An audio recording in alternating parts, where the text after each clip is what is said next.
Mesdames et messieurs, bonjour, bonsoir, bienvenue dans ce bulletin d'information sur la radio-télévision FADES. Le taux de référence calculé par la BRH pour ce lundi 22 juillet 2024 est de 131,75 pour $1 américain. Les bandits armés ont mis feu dans une partie du commissariat de Gatier de la matinée du dimanche 21 juillet 2024. Ces criminels qui ont déclenché des rafales d'armes automatiques au moment où ils commettent cet incendie ont vidé les lieux quand des soldats des Forces armées d'Haïti, FADH, et des policiers de la Police nationale d'Haïti ont fait leur apparition, a fait savoir le maire de la commune, Jean Villoner Victor. Des malfrats armés ont ouvert le feu sur des personnes trouvant au centre sportif de la commune de Carrefour de l'après-midi du dimanche 21 juillet 2024. Parmi les victimes figurent Pétion Franzi Francillon, l'ancien gardien du club Don Bosco de Pétionville et entraîneur de l'école Jaco Football Passion qui a succombé à ses blessures. Une quarantaine de personnes ont été disparues suite à un incendie éclaté dans une petite embarcation ayant laissé le Cap Haïtien dans la nuit du 16 au 17 juillet 2024 à destination de Providencial au Turc et Caicos. L'information a été confirmée par les autorités policières du département du Nord.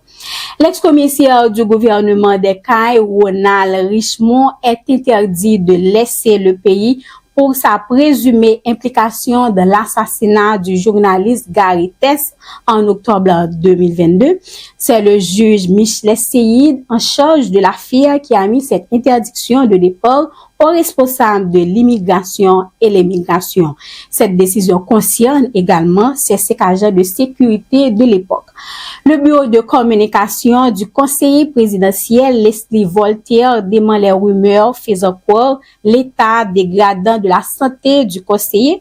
Toutefois, le bureau confirme le déplacement du représentant de famille Lavalas dans le CPT vers l'étranger dans le cadre d'une visite régulière et habituelle. Dossier massacre de Dessalines, environ une trentaine de personnes, notamment l'ancien directeur général du ministère de l'Intérieur, Fednel Monchéry, l'ancien délégué du département de l'Ouest, Pierre-Richard Duplan, ont été convoqués par devant le tribunal criminel sans assistance de jury dans une ordonnance rendue publique par le juge Jean-Wilner Morin 6 années après ce drame. Environ 183 142 candidats, dont 17 428 postulants dans le département de l'Ouest, devrions participer aux examens officiels de la 9e année fondamentale pour ce lundi 22 au 24 juillet 2024. En dépit de la conjoncture sécuritaire dégradante dont fait face une partie du département de l'Ouest et de l'Artibonite, 2767 candidats de l'école normale supérieure et 451 de l'école instituteur vont également subir des épreuves ce lundi 22 juillet au vendredi 26 juillet 2024.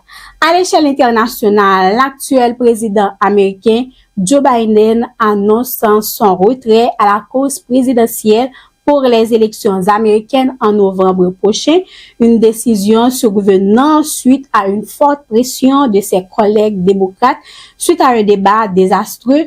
Joe Biden a toutefois affirmé son soutien pour la candidature de sa vice-présidente Kamala Harris pour le scrutin présidentiel. Fin de ce bulletin d'information. Merci de l'avoir suivi. C'était avec vous, Caroline Jean-Paul.